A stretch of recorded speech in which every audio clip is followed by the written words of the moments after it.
السلام علیکم، آداب عرض ہے جی ڈیئر لسنرز، کہیے کیا حال احوال ہے، کیسے ہیں آپ سب؟ دعا ہے، امید ہے آپ سب خیریت سے ہوں گے اور الحمدللہ میں بھی بالکل خیریت سے ہوں۔ اور جناب آپ لوگوں کے لیے جو ہے وہ ناول کی نیکسٹ ایپیسوڈ لے کر حاضر ہوں۔ تو جناب میں نے جو ہے یہ سوچا ہے کہ یہ ناول جب کمپلیٹ ہو جاتا ہے، ہونے والا ہے انشاءاللہ بہت جلد، 3 سے 4 ایپیسوڈ میکسیمم اس کی اور ہوں گی، تو یہ جب اب کمپلیٹ ہو جائے گا تو اس کے بعد جو ہے وہ ماہ رمضان میں کوئی طویل ناول جو ہے وہ شروع نہیں کروں گی۔ آپ سب کی بہت ساری فرمائشیں موجود ہیں، لیکن میری کوشش اب یہ ہے کہ ماہ رمضان کے بعد جو ہے کوئی طویل ناول شروع کروں۔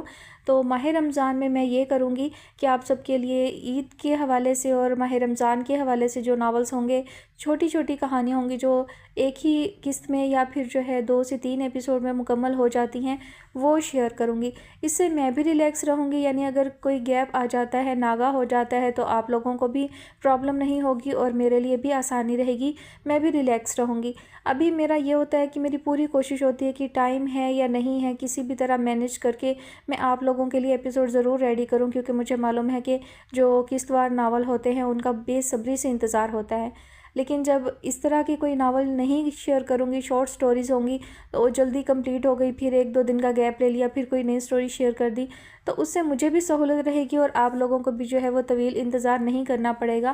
تو میرا خیال ہے کہ یہ آئیڈیا بہتر ہے کہ کوئی لانگ ناول جو ہے وہ ہم عید کے بعد شیئر کریں۔ فی الحال اسے کمپلیٹ کر کے تو پھر چھوٹی چھوٹی کہانیاں شیئر کرتے ہیں۔ آپ سب کیا کہتے ہیں ضرور بتائیے گا کامنٹ سیکشن میں۔ چلتے ہیں اپنی ناول کی نیکسٹ ایپیسوڈ کی جانب۔ تو جناب اس ناول کی فرمائش ہم سے کی ہے بلال کنگ نے۔ ناول کا نام ہے بساط دل، مصنفہ ہیں آمنہ ریاض، اور آج آپ سنیں گے اس کی قسط نمبر 33۔ سب کے لاشعور میں دبے ہوئے خدشات کو بالآخر حنان نے درست ثابت کر ہی دیا تھا۔ کل رات مہندی کے بعد سے اب تک وہ گھر نہیں آیا تھا، اور کہاں کہاں ذلیل کروائے گا یہ لڑکا۔ سب دوستوں کو فون کر چکی، ملنے ملانے والوں سے بھی پتہ کروا لیا، مگر اس کا کچھ پتہ نہیں۔ سمجھ میں نہیں آ رہا کیسے سامنا کروں گی میں ثانیہ کے گھر والوں کا، کس کونے میں جا کر منہ چھپاؤں یا خودکشی کر لوں۔ شمسہ سر تھامے بیٹھی تھیں۔ پلیز مما اس طرح کی باتیں مت کریں، نشوا نے بوکھلا کر کہا۔ حنان بھائی آ جائیں گے، آپ کو پتہ تو ہے ان کی عادت کا، کبھی بھی غائب ہو جاتے ہیں۔ اس غیر موجودگی اور اس غیر موجودگی میں بہت فرق ہے، میرا دل گواہی دے رہا ہے اس بار نقصان بڑا ہوگا، شمسہ نے صدمے سے بوجھل لہجے میں کہا۔ تو یوں پریشان ہونے سے تو کچھ بھی نہیں ہوگا، اسوا ان کے قریب بیٹھ گئی تھی، جبکہ نشوا ٹیلی فون پکڑے مسلسل حنان کا نمبر ٹرائی کر رہی تھی۔ آپ پلیز خود کو ریلیکس رکھیں مما، بی پی شوٹ کر گیا تو مسئلہ ہوگا۔ مائیوں کے سوٹ میں ملبوس اسوا پریشان تو تھی، مگر نشوا ہی کی طرح شمسہ کی پریشانی کم کرنے کے خیال سے خود کو ریلیکس ظاہر کر رہی تھی۔ اچھا ہی ہے، دماغ کی کوئی شریان پھٹ جائے تو ان سارے جھنجھٹوں سے بھی جان چھوٹے۔ ماں مر جائے گی تو حنان کو بھی سکون آ جائے گا۔ پریشانی کی انتہائی حد تک پہنچ کر وہ غصے کا شکار ہو رہی تھی۔ آپ کو ہمیشہ حنان کی فکر رہی ہے، میں اور نشوا تو جیسے آپ کے لیے کچھ ہے ہی نہیں، اسوا نے خفگی سے کہا۔ جواباً شمسہ نے اسے گھور کر دیکھا۔ تم بھی سارے تانے آج ہی دے لو، کیا خبر کل کو تمہارے تانے سننے کے لیے ماں زندہ رہے یا نہیں۔ کوئی اور وقت ہوتا تو شمسہ ضرور اس کی تشفی کرواتی، اس وقت تو پریشانی اور حالات کی نزاکت نے گویا سوچنے سمجھنے کی صلاحیتیں ہی سلب کر لی تھیں۔ ابھی جہانگیر کو بھی بتانا ہے، آخر کب تک ان سے جھوٹ بولوں۔ میرا خیال تھا جتنی بھی دیر غائب رہے، بارات کی روانگی سے چند گھنٹے پہلے تو ضرور ہی پہنچ جائے گا، مگر اب تو یہ بھی امید نہیں۔ گھر مہمانوں سے بھرا ہے، باقی مہمان بھی آہستہ آہستہ پہنچ جائیں گے، کس کس کو اصل بات بتاتے پھروں۔ سب سے پہلے تو جہانگیر مجھ پر برسیں گے، اور ثانیہ کے گھر والوں کو کیا جواب دوں گی۔ یا اللہ، ذلت کا یہ دن دکھانے سے پہلے مجھے اٹھا کیوں نہیں لیا، اکلوتے بیٹے کی وجہ سے، اور کہاں کہاں خوار ہوں گی۔ پاپا کی آپ فکر نہ کریں، میں ان سے بات کرتی ہوں، حنان کی غیر ذمہ داری کی سزا وہ آپ کو تھوڑا ہی دیں گے، اسوا نے انہیں تسلی دیتے ہوئے کہا۔ تمہارے بات کرنے سے کچھ نہیں ہوگا اسوا، یہ ذلت میرے بیٹے نے مجھے دی ہے، اس کا بوجھ ہر حال میں مجھے اٹھانا ہی پڑے گا، شمسہ نے پسمردگی سے کہا تھا۔ حدید کسی کام سے مارکیٹ جا رہا تھا، راستے میں حنان کی کال موصول ہوئی۔ کہاں غائب ہیں جناب، ایک بڑی ضرورت آن پڑی ہے آپ سے، وہ بڑی ترنگ سے بولا تھا۔ یہ تو خیر میں تمہارا نمبر دیکھ کر ہی سمجھ گیا تھا، بغیر مطلب کے تو آج کل تم اپنی شکل بھی نہیں دیکھتے، حدید نے بغیر کسی لگی لپٹی کے کہا۔ ویسے بھی جب سے اس نے موہت کو اسوا سے متنفر کرنے کے لیے الٹی سیدھی باتیں کی تھیں، وہ خود اس سے متنفر رہنے لگا تھا۔ حنان نے اس کی بات پر ایک زبردست قہقہہ لگایا تھا۔ چلو یار، کوئی تو ہے جو ہماری عادات سے خوب واقف ہے، خیر کام یہ تھا کہ میں اپنے نکاح کی خوشی میں ایک زبردست پارٹی تھرو کر رہا ہوں جس میں تمہاری پارٹیسپیشن بہت ضروری ہے۔ کب ہے پارٹی؟ اس نے ایک ہاتھ سے اسٹیئرنگ سنبھالتے احتیاط سے موڑ کاٹتے ہوئے پوچھا۔ آج ہی ہے، ایک ایڈریس بتاتا ہوں، ٹھیک 6 بجے تک پہنچ جانا۔ تمہارا دماغ تو ٹھیک ہے حنان، 7 بجے تمہاری بارات جانی ہے اور 6 بجے تم پارٹیز ارینج کرتے پھر رہے ہو۔ حدید نے تعجب سے کہا۔ بس یار، فرینڈز انسلٹ کر رہے تھے تو مجھے ماننا پڑا۔ پھر تم آ رہے ہو نا؟ میں نے اپنے کچھ کلوز فرینڈز کو ہی انوائٹ کیا ہے۔ کلوز کا مطلب تم سمجھتے ہو نا یار، مطلب ٹو مچ کلوز۔ وہ خباثت سے ہنسا۔ مجھے پتا ہے تمہاری مینٹیلٹی ان سب سے میچ نہیں ہوگی، تم خاصا آڈ فیل کرو گے، لیکن تم بھی میرے بہترین دوستوں میں سے ہو یار۔ میں چاہتا ہوں تم ضرور آؤ، بے شک چند منٹوں کے لیے ہی، وہ بے حد اصرار سے کہہ رہا تھا۔ حدید سوچ میں مبتلا ہو گیا۔ خاموش کیوں ہو گئے ہو؟ بھئی مجھے اور لوگوں کو بھی انوائٹ کرنا ہے اور سب سے اہم کام دلہن کو پک کرنے بھی تو خود ہی جانا ہے۔ کیا مطلب دلہن بھی وہاں موجود ہوگی؟ حدید کو اچنبھا ہوا۔ آف کورس، دلہن کے بغیر سیلیبریشن کیسے مکمل ہو سکتی ہے؟ ٹھیک ہے، مجھے ایڈریس بتاؤ، حنان نے ایڈریس بتا کر کہا۔ اور سنو، ممکن ہو تو اپنے اس ٹوٹ پنجے دوست شاہ نواز کو بھی لے آؤ، اس سے بھی کچھ پتہ چلے کہ امیروں کی سیلیبریشنز کیسی ہوتی ہیں۔ حنان نے کہہ کر کال ڈسکنیکٹ کر دی۔ حدید نے موبائل ڈیش بورڈ پر اچھال کر حنان کی سوچ پر 100 دفعہ لعنت بھیجی اور ناچار گاڑی اس کے بتائے ہوئے ایڈریس کی طرف موڑ لی۔ حنان کے بتائے ہوئے ایڈریس پر پہنچتے ہی حدید کو ایک طوفان بدتمیزی کا سامنا کرنا پڑا۔ عجیب و غریب حلیوں والے لڑکے لڑکیاں، ناگوار بدبو میں بسا ماحول، مدھم روشنی اور چنگھاڑتا میوزک۔ حنان کونے میں کسی سے راز و نیاز میں مصروف تھا۔ بڑی تگ و دو کے بعد حدید کو اس تک رسائی حاصل ہو سکی۔ یہ کس واہیات جگہ پر بلایا ہے مجھے؟ اس قدر اسمیل ہے یہاں، اور یہ… اس کی نظر ایک کپل پر پڑ گئی، پھر خود ہی شرمندہ ہو کر نظریں پھیر لیں۔ کسی نے شکایت کر دی اور ریڈ ہو گئی تو پتہ چل جائے گا، سمجھے؟ حدید نے ناگواری اور غصے سے کہا۔ ارے کسی مائی کے لال میں اتنی جرت نہیں ہے کہ ہماری شکایت کرے۔ یوں بھی لاشاری صاحب کی گڈ ول کہیں تو ہمارے کام آنا چاہیے۔ سنا ہے ریڈ کرنے والے تو ان کی جیب میں رہتے ہیں۔ تم اپنے ڈیڈ سے اس متعلق ضرور پوچھنا، اپنے بزنس پارٹنر کے بارے میں وہ اتنی معلومات تو رکھتے ہوں گے ضرور۔ کیوں؟ وہ ہمیشہ ہر معاملے میں 100% پر یقین رہتا تھا۔ اس وقت بھی رائے طلب کرنا محض رسمی تھا، اسی لیے حدید خاموش رہا اور ابرو اچکا کر اس کی اگلی بات بلکہ ارشاد کا منتظر رہا۔ اچھا سنو، میں نے شاہ نواز کو بھی ساتھ لانے کے لیے کہا تھا، وہ گھبرا کر نہیں آیا یا شرما کر؟ اس نے رازداری سے پوچھا۔ حدید اکتا کر بولا، میں نے اسے بتایا ہی نہیں کہ تم نے انوائٹ کیا ہے۔ ویسے بھی جیسے تم نے اسے انوائٹ کیا تھا وہ سن کر کوئی عزت دار انسان تمہاری اس سو کالڈ پارٹی میں نہ آتا۔ ہاں تو شاہ نواز کو تو آ جانا چاہیے تھا، وہ کہاں کا عزت دار ہو گیا؟ آخر اس نے خود ہی کہہ لگایا۔ خیر آؤ، تمہیں اپنی بیوی سے ملواتا ہوں۔ تمہیں ثانیہ کو یہاں نہیں لانا چاہیے تھا، 4 دن ہی صحیح تمہاری اصلیت سے ناواقف رہ کر وہ بیچاری جنت میں رہ لیتی۔ حدید نے تعصب سے کہا۔ ثانیہ؟ اس نے تعجب سے کہا، پھر کہا لگا کر ہنس دیا۔ وہ تو پرانا قصہ ہو چکی، آؤ تمہیں نیا قصہ سنواتے ہیں۔ حدید حیران سا اس کے پیچھے چل دیا تھا۔ اسٹڈی میں بے حد خاموشی تھی، وہاں 3 نفوس موجود تھے اور تینوں اپنی اپنی سوچ میں غلطاں۔ بالآخر شاہ نواز نے اس خاموشی کو توڑا۔ میں حدید سے بات کرتا ہوں، ممکن ہے اسے حنان کے بارے میں کوئی خبر ہو۔ دل ہی دل میں بے حد اکتاہٹ محسوس کرتے ہوئے اس نے نمبر ملا کر سیل فون کان سے لگا لیا اور چھوٹے چھوٹے قدم اٹھاتا اسٹڈی سے ملک بالکنی میں آ کر کال ملنے کا انتظار کرنے لگا۔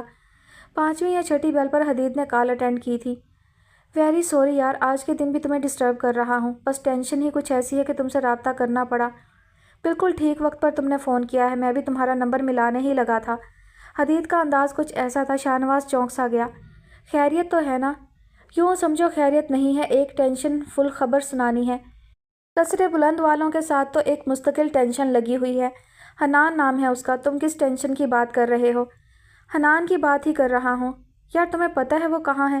اس اکیلے لڑکے نے کئی لوگوں کی جان عذاب کر رکھی ہے۔ میں اچھا خاصا گاؤں جا رہا تھا کہ دھر لیا گیا۔ اب کارندے دوڑائے ہیں حضرت کی تلاش میں، لیکن میری موجودگی اسے برآمد کرنے کے لیے ضروری ہے، کوئی میرا قصور ہی بتا دے۔ حنان نے مجھے فون کر کے بلایا ہے، جانتے ہو وہ یہاں اپنے فرینڈز کو اپنے نکاح کی خوشی میں ٹریٹ دے رہا ہے، پوری پارٹی ارینج ہے یہاں۔ حنان تمہارے پاس ہی ہے؟ اس خبیث سے کہو کچھ اور نہیں تو کم سے کم اپنی ماں کو ایک فون ہی کر دے، یہاں پریشانی سے ان کا ہارٹ فیل ہونے کے قریب پہنچ چکا ہے۔ شاہ نواز تمہیں پتہ ہے حنان نے کس سے نکاح کیا ہے؟ اچانک حدید نے پوچھا۔ شاہ نواز چپ سا رہ گیا، اسے کسی غیر معمولی پن کا احساس ہوا تھا۔ ثانیہ سے؟ یہ کیسا سوال ہے حدید؟ نہیں، اس نے ثانیہ سے نکاح نہیں کیا، حدید نے کہا۔ دماغ ٹھیک ہے تمہارا؟ شاہ نواز جھنجھلایا۔ میں نے پرسوں خود اس کے نکاح میں شرکت کی ہے۔ ثانیہ سے نکاح پرسوں ہوا تھا، میں آج کی بات کر رہا ہوں۔ حدید نے اس کی بات قطع کی۔ مجھے پتا ہے تمہیں بھی سن کر شوق لگے گا کہ حنان نے آج گیتی آرا سے شادی کر لی ہے۔ تمہیں گیتی آرا یاد ہے؟ وہی کال گرل؟ خبر تھی کہ کسی نے اس کے سر پر بم بلاسٹ کیا تھا۔ کیا کہہ رہے ہو حدید؟ بڑی دیر بعد وہ یہی پوچھ سکا۔ صحیح کہہ رہا ہوں، ابھی بھی وہ دونوں میرے سامنے ہیں۔ حنان نے یہ پارٹی گیتی آرا سے نکاح کی خوشی میں دی ہے۔ شاہ نواز نے کرب کے احساس سے مغلوب ہوتے آنکھیں بھینچ لیں۔ کچھ لوگ ساری زندگی جد و جہد کرتے رہیں، تقدیر ان پر مہربان نہیں ہوتی، اور کچھ لوگ تقدیر کی مہربانی کو ہمیشہ ٹھوکر پر اڑانا اپنی شان سمجھتے ہیں۔ حنان بھی انہی لوگوں میں سے تھا۔ ہیلو شاہ نواز، اس کی خاموشی سے گھبرا کر حدید نے کہا۔ ہیرے اور پتھر میں کچھ تو فرق ہوتا ہے، حنان کو تو احساس تک نہیں ہوگا۔ اس نے اپنی زندگی کے سب سے بڑے نقصان کا سودا کیا ہے۔ اس نے دھیمی آواز اور دکھ بھرے لہجے میں کہا۔ اسے پتا ہو یا نہیں، مجھے صرف اتنا بتاؤ، اب ہمیں کیا کرنا چاہیے؟ خاموشی تان لیں یا ڈھنڈورا پیٹیں؟ یہ تو خیر میں اچھی طرح سمجھ چکا ہوں، اس نے مجھے سو کالڈ سیلیبریشن میں شامل ہی اس لیے کیا ہے تاکہ میرے ذریعے اس کے گھر تک اطلاع پہنچ جائے، حدید نے ناگواری سے کہا۔ ممکن ہے تھوڑی بہت شرم ہی آ گئی ہو، اس نے طنزیہ لہجے میں کہا۔ کرنا کیا ہے، تم جا کر اپنی بارات لے جانے کی تیاری کرو، شاہ نواز نے گہری سانس بھرتے ہوئے کہا۔ میں اندر جا کر خالہ اور سر کو ان کے صاحبزادے کا کارنامہ بتا دیتا ہوں۔ ہم ان کے غم میں کتنا بھی افسردہ ہو لیں، جو تکلیف وہ محسوس کریں گے اس تک نہیں پہنچ سکتے۔ دکھ کے بھرپور احساس کے ساتھ وہ دھیمی آواز میں رک رک کر بول رہا تھا۔ حدید نے بنا کچھ کہے لائن کاٹ دی۔ شاہ نواز ہاتھ میں موبائل فون لے کر خالی اور ذہنی سا کھڑا رہا، پھر اس نے سر اٹھا کر آسمان کی طرف دیکھا جو بالکل خالی تھا، پھر وہ چھوٹے چھوٹے شکستہ قدم رکھتا اندر کی سمت بڑھ گیا۔ اس کے ذہن پر صرف ایک چہرہ ابھر رہا تھا اور وہ چہرہ ثانیہ کا تھا۔ اسٹڈی میں خاموشی مزید گہری اور گمبھیر ہو گئی تھی، شمسا کی آنکھوں سے آنسو برس رہے تھے۔ وہ چپکے چپکے کئی بار جہانگیر کا جائزہ لے چکی تھیں، ہر بار ان کی پیشانی پر پڑی سلوٹوں کو گنتے انہیں خوف آتا۔ حنان نے انہیں اپنی حرکتوں سے کئی بار شرمندہ کیا تھا، مگر اس بار تو ان کا دل چاہ رہا تھا زمین پھٹے اور وہ اس میں سما جائیں۔ جہانگیر لاشاری جب سوچتے سوچتے تھک چکے تو فیصلہ کن انداز میں اٹھ کھڑے ہوئے۔ شمسا ان کے اس طرح اٹھنے پر ہراساں ہو کر انہیں دیکھنے لگیں۔ کہاں جا رہے ہیں آپ؟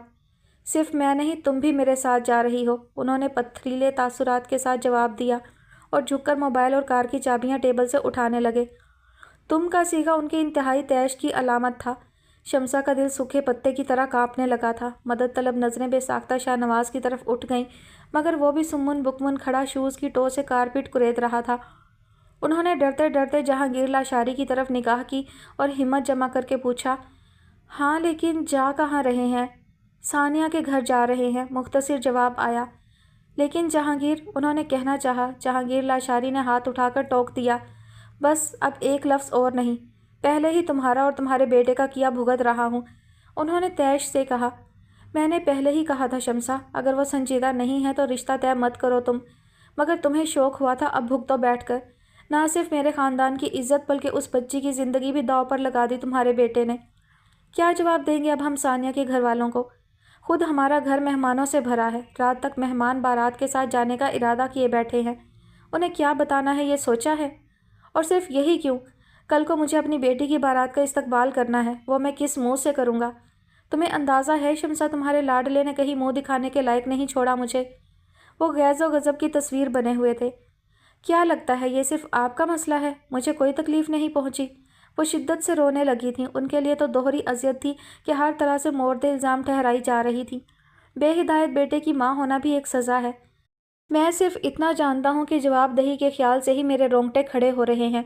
آج تک اس کی ہر بری بھلی یہ سوچ کر سہتا رہا کہ جسم کے حصے کو تکلیف کے باوجود خود سے الگ نہیں کیا جاتا، کبھی نہ کبھی تو اس سے بھی صلہ ملے گا۔ میں نہیں جانتا تھا میں اس ببول کو پانی دے رہا ہوں جس کے کانٹے ہمیشہ میری ہتھیلی زخمی کرتے رہیں گے۔ میں فیصلہ کر چکا ہوں شمسا، میں حنان کو آگ کروں گا، میری پراپرٹی میں سے ایک دھیلا نہیں ملے گا اسے۔ اس کے باپ نے جو چند لاکھ چھوڑے تھے وہ اب تک سنبھال کر رکھے ہیں۔ حنان کو اب تک اس لیے نہیں بتایا کہ جب سب کچھ اسی کو ملنا ہے تو کیا ایک ایک روپے کا حساب کتاب جتانا، مگر اب اسے صرف وہی چند لاکھ روپے ملیں گے، اور اگر تمہیں میرے فیصلے سے کوئی اختلاف ہو تو تم بھی اپنا سامان اپنے بیٹے کے ساتھ ہی سمیٹ لو۔ مجھے ایسے رشتے نہیں چاہیے جن کے توق میری گردن کو شرمندگی سے اٹھنے ہی نہ دیں۔ انہوں نے فیصلہ سنایا اور بڑے بڑے ڈگ بھرتے باہر نکل گئے۔ شمسا دم بخود انہیں دیکھتی رہ گئیں۔ آپ لوگوں کو جو کہنا تھا کہہ چکے، ہمیں جتنا ذلیل و رسوا کرنا تھا وہ بھی کر لیا۔ گھر آئے مہمانوں کو بے عزت کرنے کا ہمارے یہاں رواج نہیں ہے، ورنہ آپ کے بیٹے کی حرکت کا اچھا جواب دے سکتے تھے ہم بھی۔ آپ یہاں تشریف لائے اس کے لیے بے حد شکریہ، مگر اس سے زیادہ برداشت کی سکت نہیں ہے ہم میں۔ براہ مہربانی آپ یہاں سے تشریف لے جائیں۔ عادل نے عالم تیش میں اپنی جگہ سے کھڑے ہوتے ہوئے الفاظ چبا چبا کر ادا کیے تھے۔ عادل! اشفاق چچا جان نے گھبرا کر اسے تنبیہی انداز میں پکارا۔ ساتھ ہی شمسہ اور جہانگیر لاشاری کی طرف دیکھا، جن کے جھکے ہوئے سر اور معذرت خواہانہ انداز ان کی شرمندگی اور غیر جانبداری کی سب سے بڑی دلیل معلوم ہوتے تھے۔ جہاں دیدہ انسان تھے، عادل کی طرح جذباتیت میں کوئی فیصلہ نہیں کرنا چاہتے تھے۔ عادل کو کہہ لینے دیجیے اشفاق صاحب، بہرحال ہم اسی سلوک کے حقدار ہیں، بلکہ آپ لوگ تو ہمیں دھکے مار کر باہر نکال دیں، ہم تب بھی اعتراض کے قابل نہ ہوں گے۔ جہانگیر لاشاری نے سنجیدگی اور بردباری سے کہا۔ شرمندہ مت کیجیے لاشاری صاحب، جو غلطی آپ کے بیٹے نے کی ہے اس سے اگر آپ لوگ واقف ہوتے تو یقیناً مناسب وقت پر ہمیں اطلاع کر دیتے، اس بات کا تو یقین ہے مجھے۔ عادل کو خاموش رہنے کا اشارہ کرتے اشفاق چچا نے سہولت سے بات سنبھالی۔ عادل جھنجھلا کر مٹھیاں بھینچتا اپنا غصہ قابو کرنے کی کوشش کرنے لگا۔ اس کا تو یہ حال ہو رہا تھا، اگر ابا موجود نہ ہوتے تو یقیناً اب تک ان میاں بیوی کو دھکے دے کر گھر سے باہر نکال دیتا۔ بالکل درست فرما رہے ہیں آپ، مگر کچھ غلطی ہماری بھی ہے۔ حنان جیسے غیر ذمہ دار کا رشتہ طے ہی نہیں کرنا چاہیے تھا۔ مجھ سے تو وہ غلطی سرزد ہوئی ہے جس کے لیے میں خود کو ساری زندگی معاف نہیں کر سکوں گا۔ آج اور آنے والے کئی روز تک آپ لوگوں کو جس شرمندگی اور اذیت سے دوچار ہونا پڑے گا، شدید خواہش کے باوجود بھی ہم اس کو کم نہیں کر سکتے۔ صرف اتنی درخواست ہے، ممکن ہو تو مجھے اور میری بیوی کو معاف کر دیجیے گا۔ حنان سے تو ہمیں خود کوئی اچھی امید نہیں رہی، آپ کو دوبارہ کوئی جھوٹی آس دلا کر پھر سے گناہ گار نہیں ہونا چاہتا۔ وہ آپ لوگوں کا مجرم ہے، جو آپ مناسب سمجھیں اسے سزا دیں۔ اپنے بارے میں تو میں پہلے ہی بتا چکا ہوں کہ اسے پہلے ہی فرصت میں آگ کر رہا ہوں۔ پھر انہوں نے ثانیہ کی طرف دیکھا، وہ بالکل خاموش سر جھکائے اپنے مہندی لگے ہاتھوں کو دیکھ رہی تھی۔ اس کے تاثرات ایسے تھے جیسے ابھی تک بے یقینی کی کیفیت میں ہو۔ جہانگیر کا دل شرمساری سے لبالب بھر گیا۔ بے ساختہ اپنی جگہ سے اٹھ کر ثانیہ کے قریب گئی اور اپنا داہنا ہاتھ اس کے جھکے ہوئے سر پر رکھ دیا۔ ثانیہ بیٹے، ممکن ہو تو ہمیں معاف کر دیجیے۔ ہمارا اللہ جانتا ہے جان بوجھ کر آپ کو تکلیف پہنچانے کا بندوبست نہیں کیا تھا ہم نے۔ شرم ساری، ملال، پچھتاوا، کیا کچھ نہ تھا ان کی آواز میں۔ ثانیہ مہندی کے ڈیزائن سے دھیان نہ ہٹا سکی۔ جہانگیر لاشاری نے گردن موڑ کر ایک نظر شمسہ کو دیکھا، اس کا سر دھیرے سے تھپ تھپایا اور باہر نکل گئے۔ شمسہ تیر کی سی تیزی سے ان کے عقب میں نکلی تھی، مبادہ انہیں باندھ کر نہ بٹھا لیا جائے۔ یہ آپ نے کیا کیا ابا؟ انہیں اتنے آرام سے کیوں جانے دیا؟ ان کے نکلتے ہی عادل جھنجھلا کر بولا۔ تو کیا کرتا؟ چپل اتار کر ان کے سروں پر بجانا شروع کر دیتا؟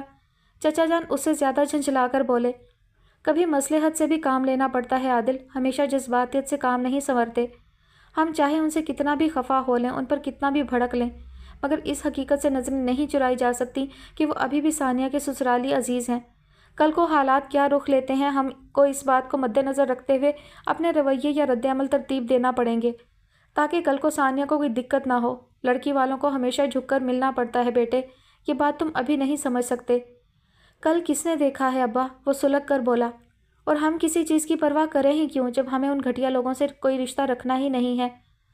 آئے، معافی مانگی اور چلتے بنے۔ ان لوگوں کو رتی بھر بھی احساس نہیں ہے کہ اس خاندان کو کیا روگ لگا کر جا رہے ہیں۔ اور تائی جان، آپ نے بھی تو حد کر دی۔ اتنی جلدی تھی رشتہ طے کرنے کی کہ لڑکے کے کردار سے متعلق چھان بین بھی نہ کروا سکے۔ اب لوگوں کو کیا جواب دینا ہے اس متعلق سوچیں۔ عین وقت پر رخصتی کیوں ملتوی کی جا رہی ہے؟ عادل خاموش ہو جاؤ، اللہ کے لیے خاموش ہو جاؤ، ملتجی انداز میں کہتے کہتے ثانیہ نے چیخ کر کہا تھا، ساتھ ہی اپنے دونوں کانوں پر ہاتھ رکھ لیے تھے۔ عادل خاموش سا ہو گیا، کمرے میں گہری خاموشی چھا گئی۔ تبھی شفق کی نظر اس پر پڑی اور اس کے لبوں سے چیخ نکل گئی تھی۔ حلیمہ صوفے پر بیٹھے بیٹھے ایک طرف کو لڑک چکی تھی۔ اسے دیکھ کر صبح دم چلتی ہوا کا خیال آتا تھا، ویسی ہی معطر، ویسی ہی نرم روح اور خالص۔ 20 کا سن تھا، بدبخت پر جوانی بھی ٹوٹ کر آئی تھی۔ نین نقش ماں کے چرائے تھے، ناز و انداز بھی اس کے اپنائے۔ باپ بچپن میں گزر گیا تھا، بڑا بھائی سوتیلا تھا، ماں نے ہمیشہ اسے جوتے کی نوک پر رکھا، یہ کیسے عزت دے سکتی تھی؟ پسندیدہ مشغلہ دلوں کو لبھانا تھا، یہاں مرد و عورت کی تخصیص نہیں، اسے تو بس دلوں پر راج کرنا مقصود تھا۔ رفتہ رفتہ صنف مخالف کی طرف رجحان بڑھ گیا تو دل ربائی بھی بڑھ گئی۔ بات کرنے کا انداز بڑا دل فریب تھا، سب کچھ کہہ کر بھی کچھ نہ کہتی، پہلے کنڈا ڈال کر دل کا شکار کرتی، پھر تڑپتا دیکھ کر لطف لیتی۔ کل ملا کر گل بانو ایسا شعلہ تھی جو ایک دم سے جلا کر بھسم نہیں کرتا، دھیرے دھیرے سلگا کر راکھ بناتا ہے۔ یہ انہی دنوں کی بات ہے، شاہ نواز میٹرک کا امتحان دے کر رزلٹ کا انتظار کر رہا تھا اور میں کچھ ہوں کا احساس سر چڑھ کر بول رہا تھا،